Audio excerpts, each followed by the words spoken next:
Bueno, el tema que vamos a tratar hoy es la extubación en el servicio de urgencia. Denominé esta charla extubación en urgencia, cuándo y cómo. Para esta charla el asesor fue el doctor Juan Manuel Rovedo. Mi nombre es Freddy Rodríguez, soy residente de Medicina de Urgencia de la Universidad de Antioquia. Bueno, como contenido grande de esta charla hablaremos de generalidades. Se dará pues a notar la importancia de abarcar este tema. Se determinará pues si hay alguna selección, algunos pacientes específicos que sean los que sean propicios para extubación en el servicio de urgencia.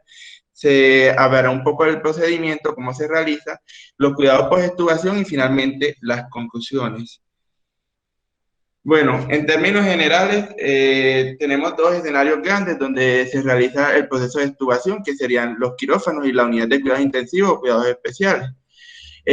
Pero recientemente cada vez se le da un mayor valor al servicio de urgencia. Y es precisamente eso lo que vamos a ver, si el servicio de urgencia como tal es un escenario idóneo para el proceso de extubación.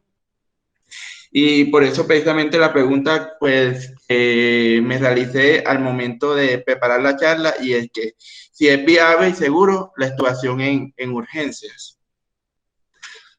Bueno, a los pacientes como tal se intuban por múltiples razones, de igual manera se conectan a ventilación mecánica por múltiples razones. Esto corresponde principalmente a garantizar una oxigenación, ventilación y una protección de la vía aérea principalmente.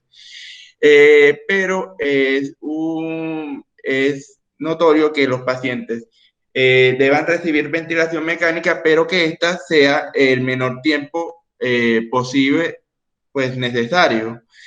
Y ahí pues entra la parte de la urgencia. Si realmente se pudiera hacer esto en la urgencia, dado que como tal la ventilación mecánica invasiva viene a ser un recurso bastante costoso y en muchas partes realmente inclusive escaso, no se cuentan con ventiladores, no se cuenta con capacidad en las UCI, realmente es un tema bastante preocupante por ese lado. Ahora, el proceso de extubación es un proceso que requiere vigilancia estrecha del paciente. Y ahí sale la primera duda, y es si el servicio de urgencia es idóneo para vigilar estrechamente un paciente. Ya más adelante como que trataré como esta parte más a fondo. La otra pregunta, y es un debate que hay, es cuál sería la tasa aceptable de reintubación o fracaso en la extubación. Estos generalmente van de 10 al 20%, pero datos de la unidad de cuidados intensivos. Pero entonces, ¿cuál sería la tasa en el servicio de urgencia? Esto sí la voy a responder enseguida, y es que realmente cuando uno decide extubar en urgencia, si había alguna indicación, se espera que realmente no surja ninguna complicación relacionada con esto, y por lo tanto que el fracaso sea, ahí nos sale un número mágico que sería el número de 0, dado que se busca como objetivo que no haya ningún fracaso durante la extubación en este servicio. Y esto es importante porque los pacientes que se puedan seleccionar van a terminar siendo pacientes de bajo riesgo. Bueno, es importante hablar de este tema. Bueno, este es un primer estudio, bueno, un registro de Estados Unidos, donde se tomaron reclamaciones que se presentaron por la atención de pacientes entre 1985 y 1999. De estas se presentaron 179 reclamaciones durante los procesos de anestesia, de las cuales 156 correspondían a reclamaciones relacionadas directamente con la vía aérea. Y de esto vemos que de los 156, 18, que corresponde a un 12%, estaban relacionadas con la extubación. Entonces, dividieron en dos partes el estudio. Y es que primero tomaron de 1985 a 1992 y vemos que se presentaron 6 casos de reclamos relacionados con la extubación, y vemos que estos 6 casos llevaron a muerte y muerte cerebral, que eran como los desenlaces grandes que se midieron. lo cual correspondería a un 100% de las reclamaciones. En 1993 ya se vienen a instaurar las recomendaciones de la ASA, ya se empieza a hablar de extubación inclusive, muy pequeño, pero ya se empieza a ver y vemos como, por ejemplo, para 1993 a 1999 se presentaron 12 reclamaciones relacionadas con fallos o dificultades en la extubación y vemos que de estos presentaron muertes o, o muerte cerebral 10 pacientes, que correspondería a un 83%, que sigue siendo un número un porcentaje bastante alto. Bueno, ya nos trasladamos al Reino Unido, NAC4, entre 2008 y 2009 realizó un registro grande de procesos de anestesia y lo que miraba era ver pues complicaciones relacionadas con la vía aérea. De estas 184 se presentaron y vemos que se distribuyeron por diferentes áreas. Fueron 133 en la sala de anestesiología, 34 en la unidad de cuidados intensivos, 15 en el servicio de emergencia. Entonces, es importante destacar que de la anestesiología, 33 estaban relacionadas con la extubación. Vemos que en la unidad de cuidados intensivos solamente una de estas complicaciones está relacionada con la extubación. Y en el servicio de urgencia, lo que quería mostrar acá, lo que se encuentra señalado, vemos que las complicaciones que se presentaron corresponden más a procesos de intubación. Y esto nos va a ir abriendo el panorama que queremos mostrar y es si de verdad realmente en la urgencia se extuba a los pacientes. Pues esto ya nos puede dar un indicio que realmente esto no es una acción común y precisamente si no es común es esperable que no se presenten complicaciones con esto en el servicio de urgencia. Listo. Otro aspecto importante a recalcar con respecto a la intubación y extubación de los pacientes es que generalmente los pacientes que se intuban en el servicio de urgencia o que se intuban por alguna razón, muchas veces van a requerir unidad de cuidados intensivos y su estancia se va a hacer de manera prolongada. Estos cuidados en la unidad de cuidados intensivos pues aumentan los costos en salud. Aunque no es lo más común la extubación en la urgencia, vemos que hay una pequeña proporción que se pudiera extubar y ahí precisamente de esta manera disminuir los costos en la atención, inclusive de pronto dar altas tempranas a pacientes. Aquí traigo un ejemplo de Estados Unidos y vemos como para 2005 los costos de cama en unidad de cuidados intensivos se estimaron en 81,7 mil millones, lo cual equivaldría al 13,4% de los costos hospitalarios de este país, como por dar un ejemplo. Bueno, la otra importancia, lo que les venía comentando, se presenta insuficiencia respiratoria aguda post-extubación en aproximadamente 10 al 20% de los pacientes en estado crítico. Y esta puede corresponder a diferentes causas. Puede ser causas relacionadas con insuficiencia en la vía respiratoria, que van a ser más que todo tos ineficaz, que el paciente presente complicaciones obstructivas o aumento sí de las secreciones traqueales que dificulten el proceso de oxigenación de estos pacientes, oxigenación y ventilación. Pudieran ser situaciones relacionadas con el destete y aquí más que todo entran las relacionadas directamente con la enfermedad o inclusive relacionadas con enfermedades que se puedan presentar ahí mismo asociadas. Es decir, por ejemplo, si un paciente empieza a desarrollar un proceso de sepsis posterior a una intubación, o sería, por ejemplo, el paciente que responde a una patología pulmonar como tal. Y ya la otra serían las complicaciones quirúrgicas. Bueno, la extubación fallida se define como la extubación, la necesidad de reintubación en un paciente dentro de 2 a 7 días.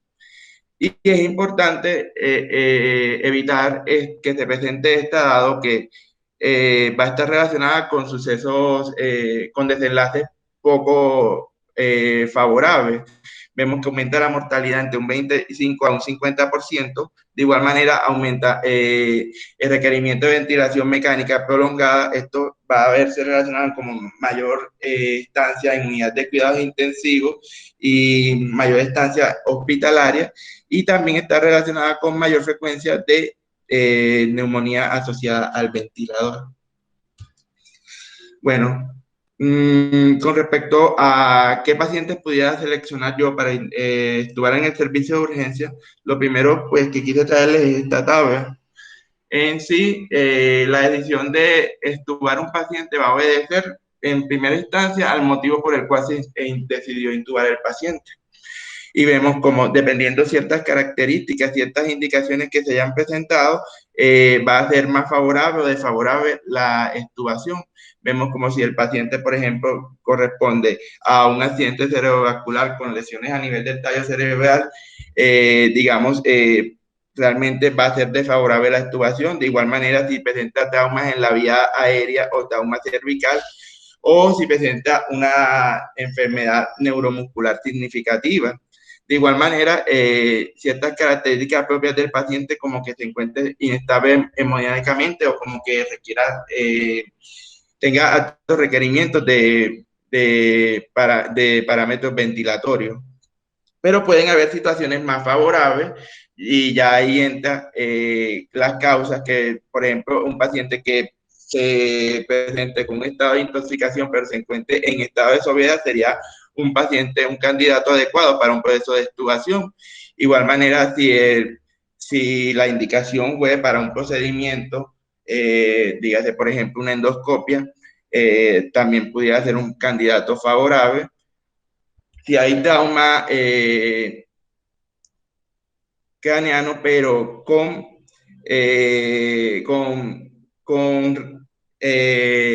una neuroimagen negativa y con resolución del estado de conciencia, también pudiera ser un candidato favorable. Y hay otro candidato que entraría, que es el candidato, los pacientes que sean paliativos.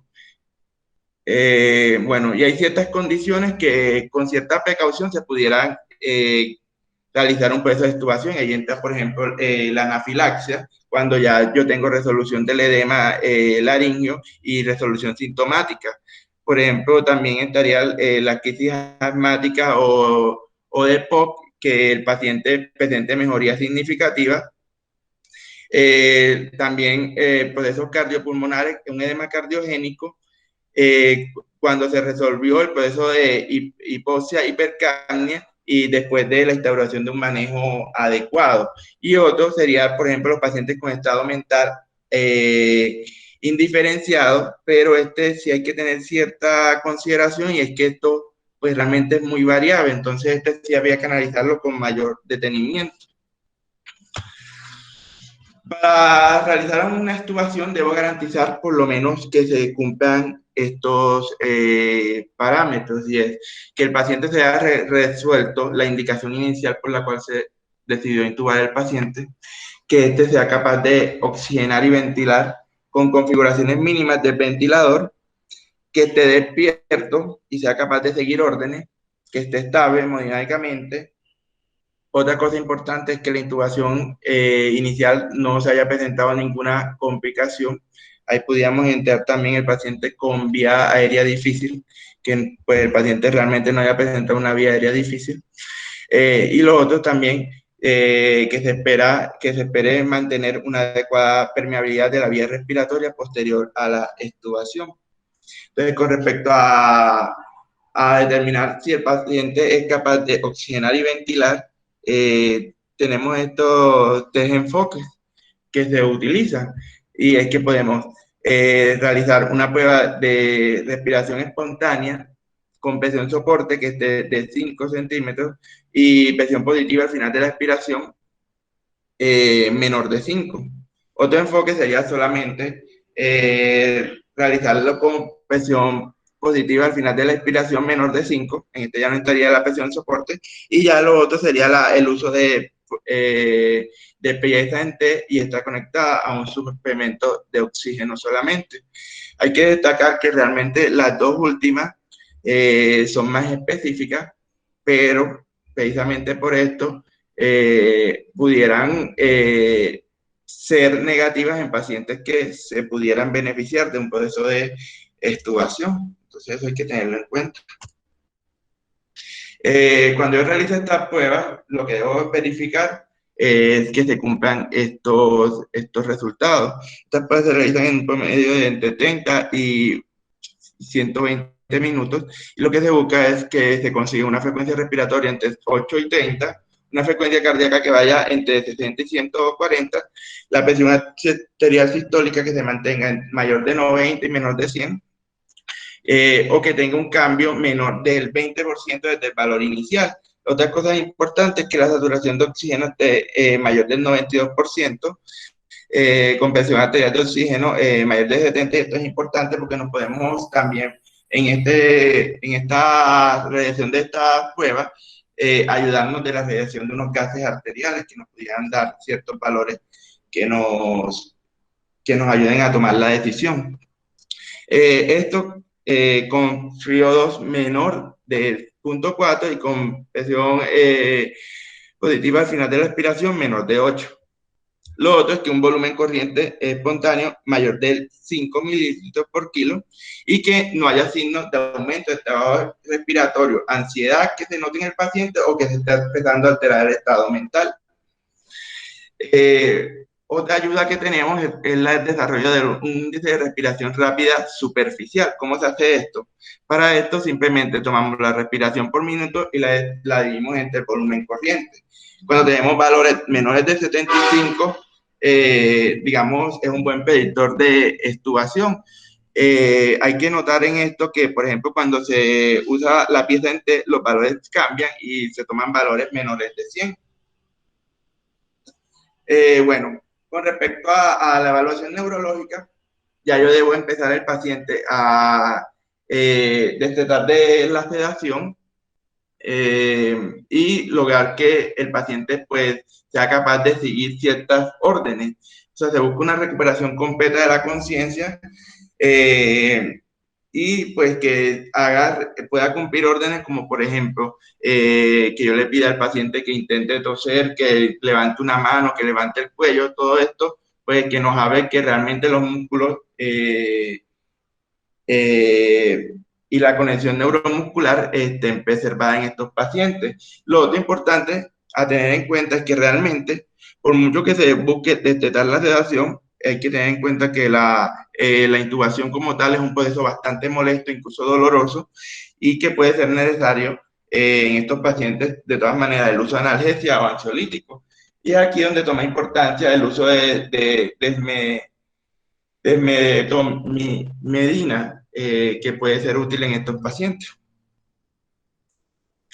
Bueno, ya con respecto a la evaluación cardiovascular se buscan cumplimiento de esto, que tenga una saturación de oxígeno superior a 92, como había dicho anteriormente, con FiO2 menor de 0.4, la frecuencia cardíaca inferior a 100 latidos por minuto, una frecuencia respiratoria menor de 30, la presión arterial sistólica mayor de 90, esto sin ayuda de vasopresor, y es que para esta parte de la evaluación cardiovascular se busca que el paciente esté tanto sin vasopresor como sin inotrópico. Y finalmente que el paciente no presente isquemia miocárdica activa o arritmias que puedan ser inestables. Bueno, hay ciertos factores de riesgo que van a predecir un fracaso en la extubación, y estos obedecen tanto a condiciones propias de los pacientes como sus comorbilidades, y ahí entra en cuenta que el paciente sea mayor de 65 años, que tenga una enfermedad cardiorrespiratoria, ya sea moderada o severa, un índice de masa corporal mayor de 30. Factores relacionados con la patología, lo que venía explicando anteriormente, ciertas patologías realmente no es favorable la extubación. Ahí tenemos, por ejemplo, la enfermedad neurológica o problemas potenciales de la vía aérea. Es importante también tener en cuenta que los pacientes que tengan un Apache mayor de 12 el día de la extubación, pues eso es un predictor de fracaso de esta. Y ya los otros vendrían a estar relacionados con parámetros funcionales, y ahí más que todo como los parámetros que venía comentando, como la frecuencia respiratoria, por ejemplo, el índice superficial respiratorio, lo que había dicho anteriormente, ¿cierto? Listo. Bueno, con respecto al procedimiento, realmente es un procedimiento que, digamos, es conocido por el personal de área de salud, pero realmente vemos que no se hace ni se practica tanto. Vemos que se nos capacita, por ejemplo, en procesos como intubación, inclusive el médico de emergencia es, digamos, cuenta con cierto entrenamiento para asegurar la vía aérea, es decir, realizar un proceso de intubación, pero vemos que para la intubación realmente es muy poco lo que se hace. Pero como para explicar este proceso, primero que lo que se busca es que en términos generales los preparativos estén adecuados. ¿Esto qué va a hacer? Que se cuenten con las condiciones idóneas del paciente, que esté estable, con buena frecuencia respiratoria, saturando bien, todo eso, que esté consciente, todo eso que había nombrado anteriormente, pues que se presente. Lo otro es que yo debo oxigenar al paciente con FIO2 al 100%. Y pudiera ser necesario considerar maniobras de reclutamiento alveolar. Se debe aspirar al paciente las secreciones, inclusive aspirar el tubo orotraqueal. Y lo otro importante es la posición. ¿Qué posición voy a extubar al paciente?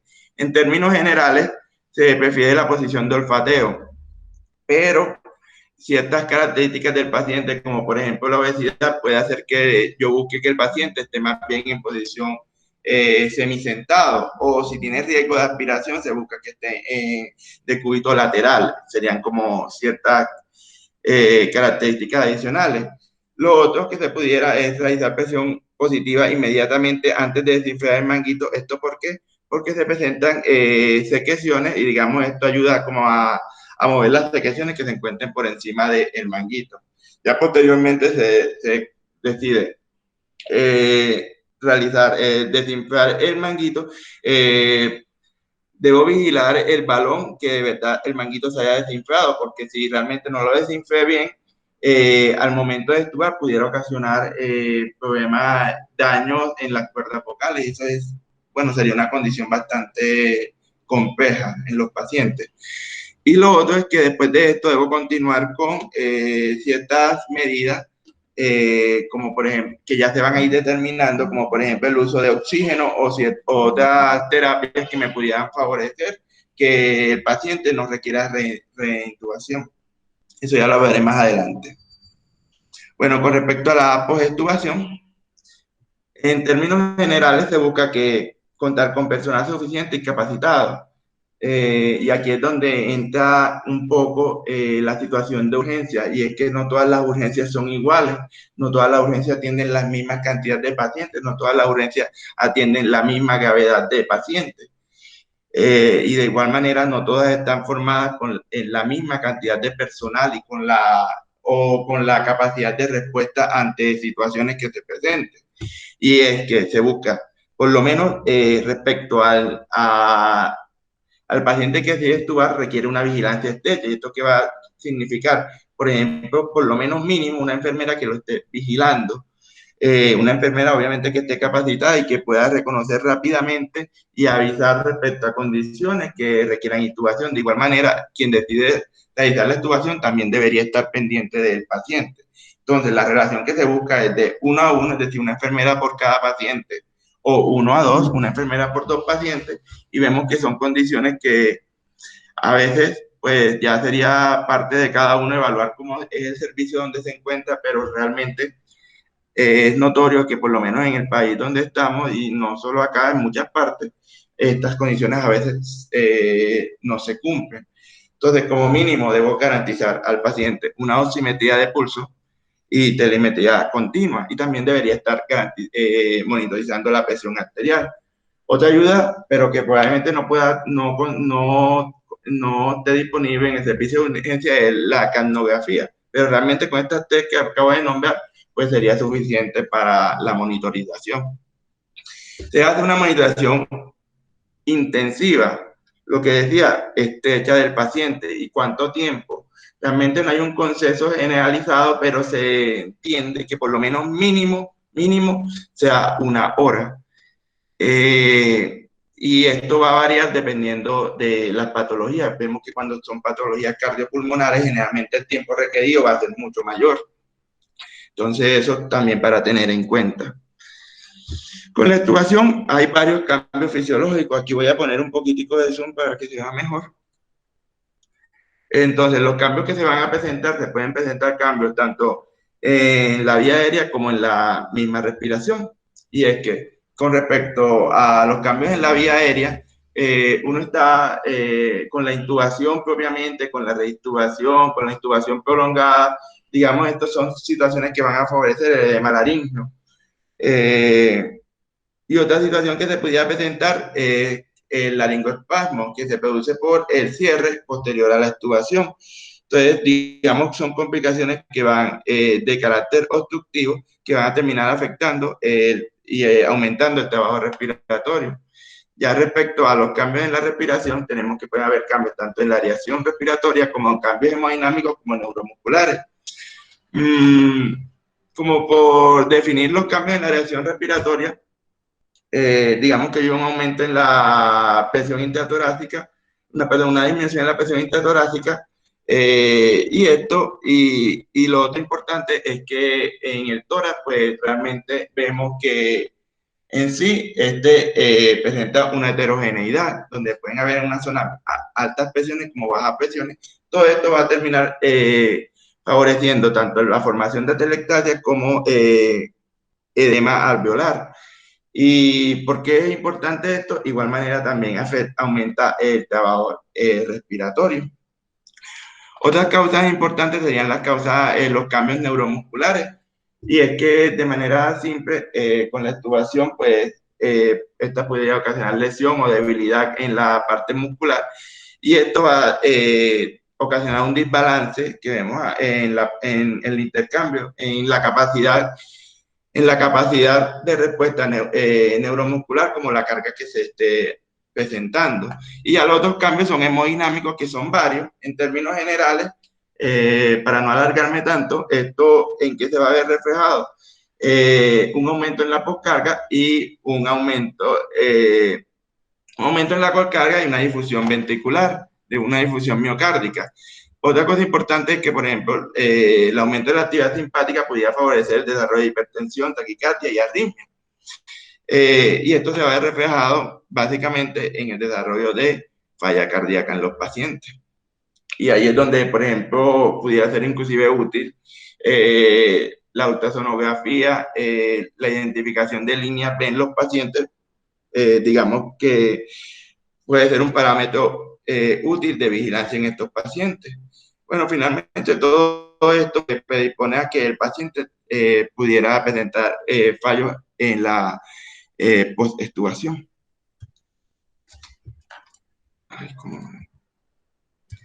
Listo. Bueno, con respecto a técnicas de soporte respiratorio después de la extubación, digamos que en términos generales estas terapia con oxígeno convencional, que lo que busca es pues aumento en la oxigenación. La ventilación mecánica no invasiva, que va a ser buena, va a ser importante porque lo que ayuda es a tener la vía aérea abierta. Esto disminuye la formación de espacio muerto o atelectasias que se puedan presentar en los pacientes. Y ya por lo menos la cánula de alto flujo, que va a tener varias funciones, inclusive esta pudiera, pues funcionar aumentando la oxigenación, inclusive pudiera también actuar con presión positiva, eso es importante. Bueno, este es un estudio, un metaanálisis que se realizó, que incluyó 7 ensayos con un total de 2.781 pacientes, donde el desenlace primario que ellos querían mirar era la tasa de reintubación, y lo que buscaban era evaluar la cánula de alto flujo comparada con terapia con oxígeno convencional y la ventilación mecánica no invasiva. Acá vemos las características y las diferentes intervenciones que se realizaron en los 7 estudios que se incluyeron. Vemos como, por ejemplo, con la cánula de alto flujo, los flujos que se usaron fueron desde 10 litros por minuto, iniciando con un incremento acorde a la tolerancia hasta alcanzar valores mayores de 30, como por ejemplo tan altos como 50, 60 litros por minuto. Y bueno, se compararon con diferentes sistemas de oxigenación como cánula nasal, máscara faríngea, máscara facial, perdón, el uso de Venturi o inclusive con ventilación mecánica no invasiva en los dos últimos estudios.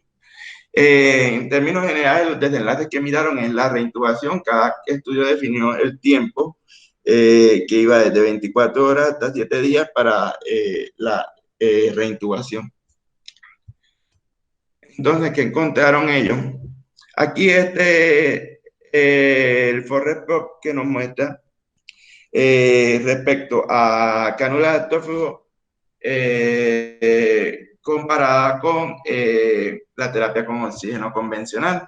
Entonces vemos, en términos generales no mostró diferencia. Si es cierto que muestra una R de 0.58, vemos como el rango atraviesa la unidad, va de 0.21 a 1.60.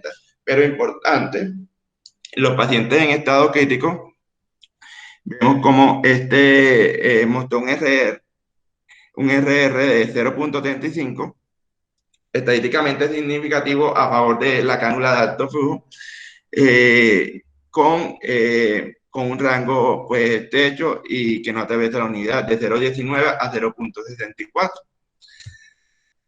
Comparándola ya, la cánula de alto flujo con la ventilación mecánica no invasiva, vemos lo mismo que se había presentado, no mostró diferencia, un RR de 1.11, pero que atraviesa la unidad. ¿Esto para qué? Para reintubación de 0.88 a 1.40.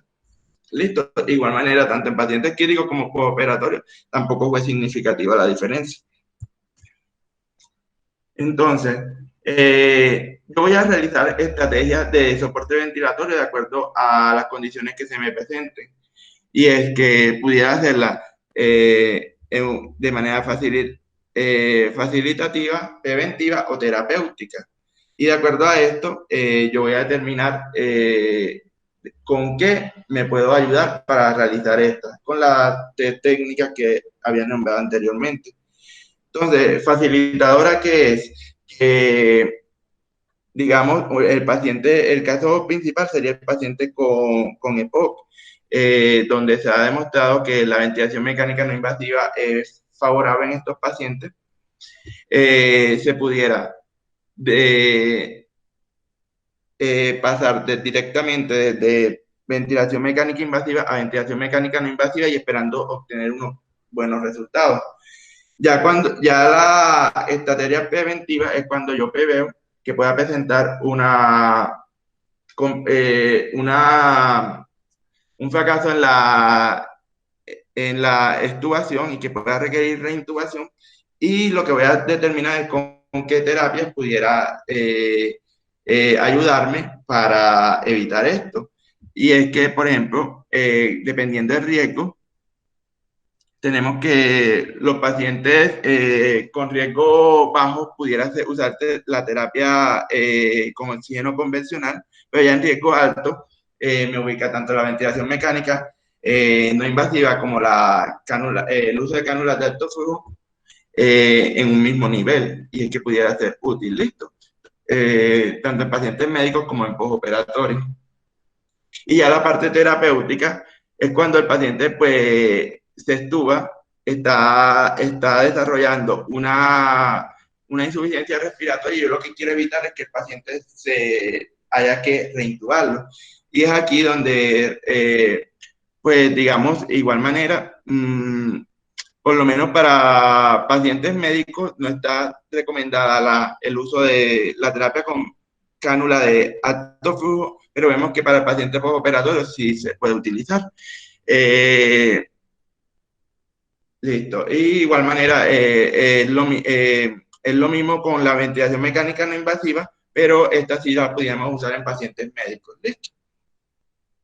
Bueno, como aspectos fisiológicos de la vía aérea, lo que había nombrado anteriormente, con la extubación hay una difusión miocárdica. Esto ¿En qué se ve reflejado finalmente? En el desarrollo de hipoxia en los pacientes.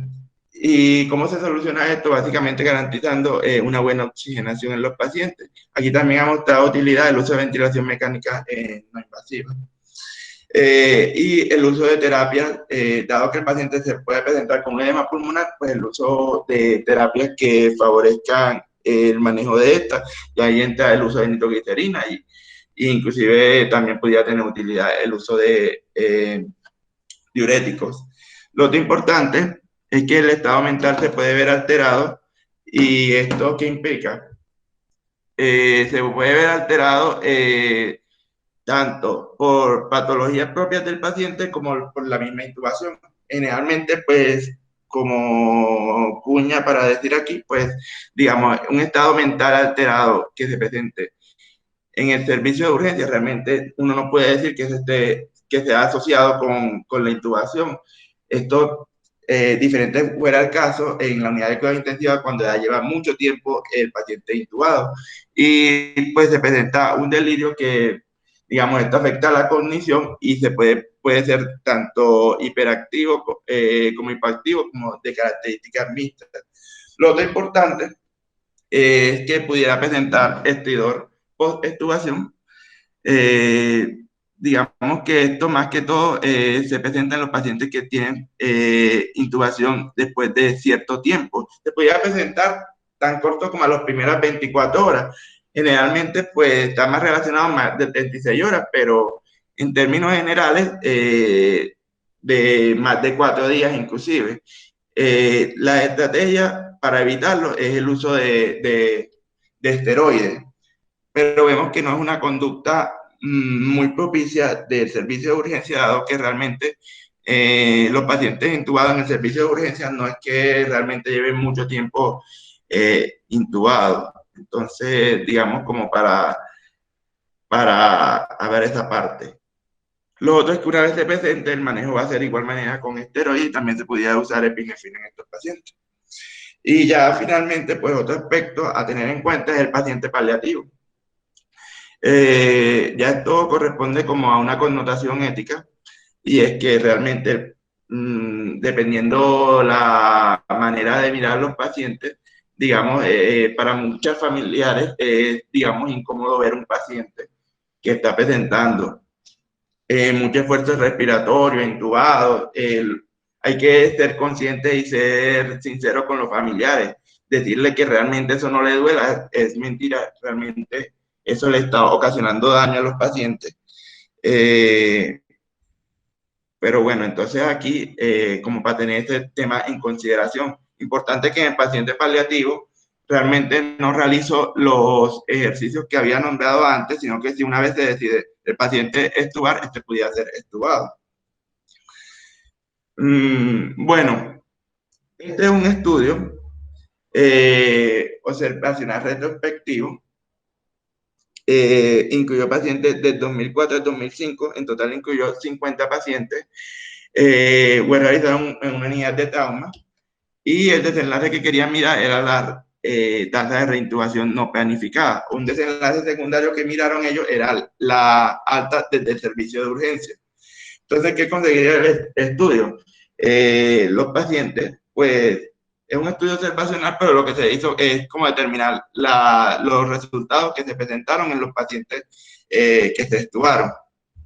Aquí, como para graficar el protocolo que ellos establecieron, que incluyó parámetros tanto para la inclusión como la propia preparación de los pacientes, esto muy relacionado como con lo que ya había hablado anteriormente, los test que le hacían, mirar cómo estuviera bien la parte neurológica, cómo se hizo el procedimiento, lo que es muy parecido a cuando les expliqué la parte del procedimiento de extubación y finalmente los cuidados post-extubación que se presentaron. Vemos que la monitorización fue realizada por lo menos en 60 minutos, lo que había nombrado anteriormente, que esta debería ser por lo menos 60 minutos. Entonces, ¿qué encontraron ellos? Respecto a las características del estudio, importante en esta parte nombrar las razones de intubación. Y vemos que el 48% fueron porque el paciente se encontraba combativo, 36% obedecían a procesos de sedación, un 6% obedecían a a convulsiones, un 2% que equivaldría a un paciente correspondió a un lavado gástrico, y un 8%, pues la causa, la indicación fue desconocida, y vemos que también incluyeron pacientes que fueron intubados en el proceso prehospitalario. Entonces, con respecto a desenlaces importantes, respecto a lo que encontraron ellos, de acuerdo a la reintubación no planificada, esta se presentó no se presentó realmente en un 0%, algo a favor, digamos, como de este proceso de extubación en estos pacientes, y también a favor, por ejemplo, las altas se definieron desde el servicio de urgencia en un 16% de los pacientes. Vemos que respecto a la reintubación planificada, se presentó un 4%, y esto obedeció a un procedimiento ortopédico. Listo. Bueno, otro estudio sería este. Igual manera, un estudio observacional retrospectivo unicéntrico.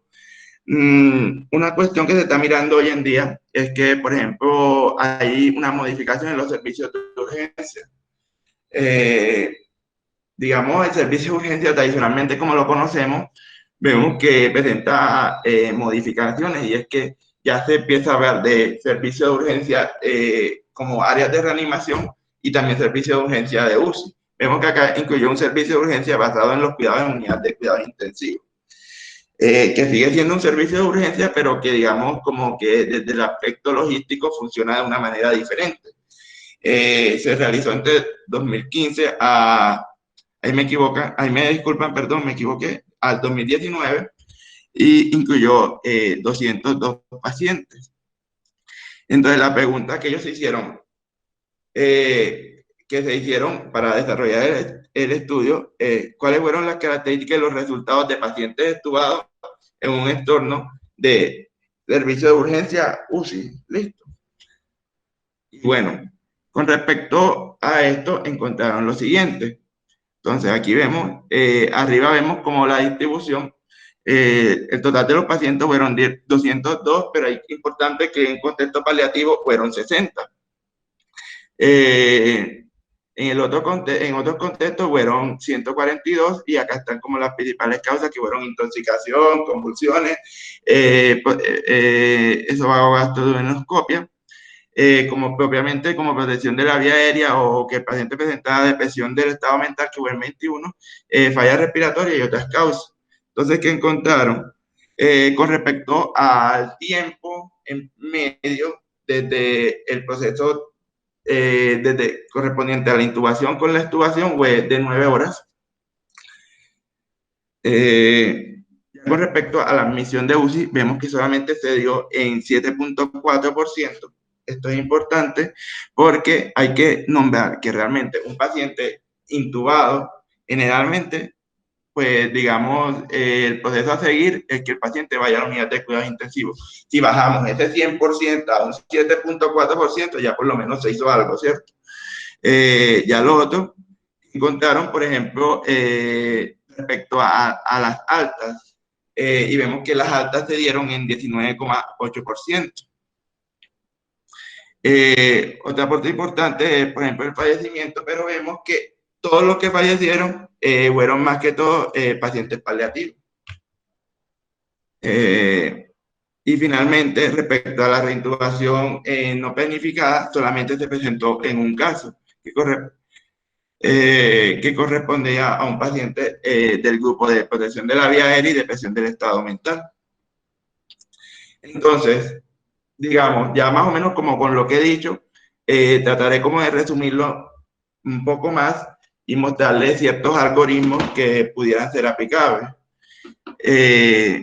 Entonces, para digamos, un algoritmo que se presenta para extubar el paciente en el servicio de urgencia, se debe cumplir estas 4 condiciones: la resolución del proceso por el cual el paciente requirió intubación, que esté capacitado para una oxigenación, una ventilación con parámetros ventilatorios bajos, que sea capaz de mantener permeable la vía aérea, y que no se anticipe una condición que requiera como tal digamos, ventilación mecánica. En este caso, como por decir, como para tratar de graficar más esta parte, por ejemplo, el paciente que requiere muchos procedimientos quirúrgicos, ese no va a ser un paciente que, digamos, sea candidato, dado que probablemente va a requerir muchos procesos de intubación. Listo. Entonces, acá lo que habíamos dicho, pues primero que el paciente se ha resuelto la causa por la cual fue intubado. Entonces, ¿qué es lo que sigue? Que el paciente sea capaz de oxigenar con parámetros ventilatorios bajos. Y en este algoritmo que nos presentan lo siguiente. Que el paciente esté con, digamos, con una ventilación, una presión soporte menor de 10, que esté con una presión positiva al final de la respiración menor de 5, con volumen más de 5, y la fuerza negativa inspiratoria sea mayor de 30, generalmente entre 90 y 120. Siguiendo el paso, lo que se busca también es que el paciente pueda mantener permeable la vía aérea. Y aquí, pues, sería lo siguiente. Ya se empiezan a reducir más los parámetros ventilatorios, se deja con una presión soporte de 5 centímetros de agua, y lo que se busca es que el paciente, por lo menos en 30 minutos, él pudiera mantener los siguientes parámetros. La frecuencia respiratoria entre menor de 30 y más de 6, una frecuencia cardíaca entre 60 y 120, y que la saturación esté más de 92, con una FiO2 que esté menos del 0.4, y que el volumen corriente sea más de 5. Continuando este proceso, lo que sigue, pues, digamos, el paciente no se le anticipe el requerimiento de ventilación mecánica. Entonces, va a ser importante en esta parte medir dos cosas. Primero, cómo está, por ejemplo, el tema de las secreciones traqueales, y lo otro es la estabilidad hemodinámica que presenta el paciente. Lo que se busca es que el paciente tenga saturación de oxígeno mayor de 92, igual, frecuencia cardíaca menor de 100, que tenga una frecuencia respiratoria menor de 30, digamos, la presión arterial sistólica más de 90, y que no esté en un proceso de isquemia miocárdica activa. Esto como para definir que el paciente en sí está estable hemodinámicamente. Bueno, con respecto, acá hay otro algoritmo. Hay que nombrar que realmente estos algoritmos son sacados principalmente del estudio de Wenger, que fue el primero, el que le mencioné, de los pacientes atendidos en la unidad de trauma. Y vemos que este nos presenta ciertos pasos para cumplir. Primero, definir qué paciente está de bajo riesgo. ¿Cómo defino esto? Que el paciente tenga resuelta la causa por la cual requirió la intubación, que esté sin dificultad respiratoria, con unos parámetros ventilatorios adecuados, con una estabilidad hemodinámica. Si no cumple esto, el paciente debería ser, no se puede extubar y debería ser extubado en un proceso de UCI tradicional. Si lo cumple, ya lo que seguiría es, a este paciente le voy a bajar la sedación, mirar cómo está la respuesta del paciente, si obedece órdenes, digamos, si es capaz de mantener, ya ahí continúa bajando los parámetros ventilatorios, y vemos si es capaz, la presión soporte que estaba inicialmente se baja a menor de 2, y mirar que por lo menos mantenga la estabilidad por lo menos 15 a 30 minutos. Y esto se va a definir como con que tenga una buena saturación,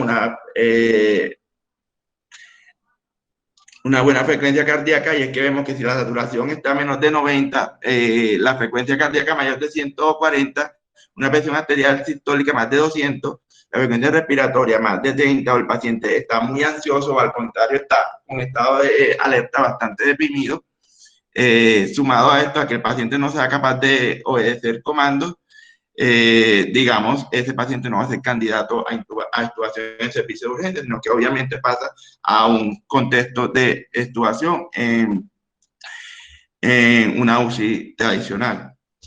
Ya siguiendo en el proceso, ya vendría el tercer paso, donde vamos ya a realizar como tal, digamos, prepararnos para la extubación, y esto implica que el uso de reoxigenación con FiO2 alto También protector de mordida se puede usar en este paciente y la aspiración de secreciones. Importante, aquí vemos cómo empieza a aparecer el paciente paliativo. Y es que el paciente paliativo no se le aplica en los primeros casos, sino que entra de entrada en el tercer paso. Continuando, ya vendría propiamente el proceso de extubación y digamos, dependiendo de lo que presente, si presenta laringoespasmo, ya va a ser necesario el uso de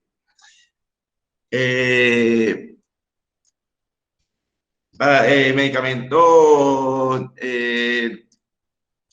de parálisis neuromuscular o ciertas maniobras que, digamos, nos van a favorecer, digamos, que la respuesta en estos pacientes. Y vemos que si el paciente realmente es paliativo, realmente en este paciente no se reintuba. Y muy probablemente si presenta laringoespasmo, también el paciente toque reintubarlo.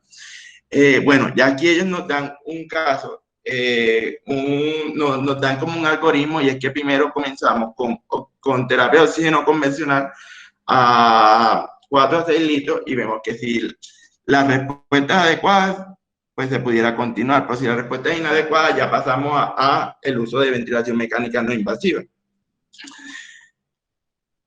Bueno, ya como conclusión, es importante tener claro que primero que todo, pues la extubación corresponde a un proceso que es determinante pues, en la atención de los pacientes en estado crítico. Como les monté anteriormente, el fracaso en la extubación está relacionado con unos desenlaces desfavorables.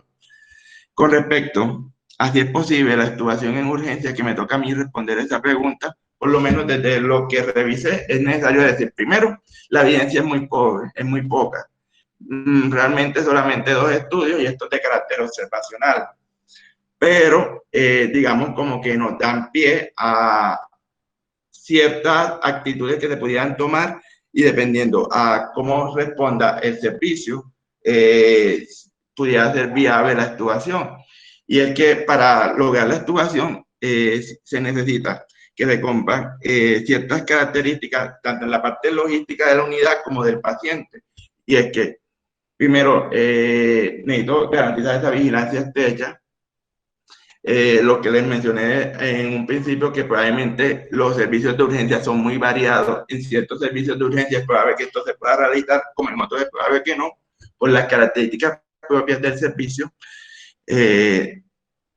Y lo otro es que por lo menos importante en estos pacientes sería el tiempo de evolución. Y adicionalmente la patología con la cual, bueno, se decidió intubar es el tiempo de evolución. Realmente uno no estuvo a pacientes que lleva intubado mucho tiempo. Uno estuvo a pacientes y uno se enfrenta a pacientes con patologías agudas y uno espera que se haya resuelto esta patología aguda para determinar si el paciente se beneficia de la extubación. Y respondiendo a la pregunta, entonces, en términos generales, una respuesta que queda abierta para todos, ya de parte de cada quien mirar cómo es el servicio de la persona y si da las condiciones adecuadas para la extubación. Pero en términos generales se puede, pero son unas condiciones muy precisas. Era como lo que tenía para ustedes, quedo abierto a preguntas y recomendaciones.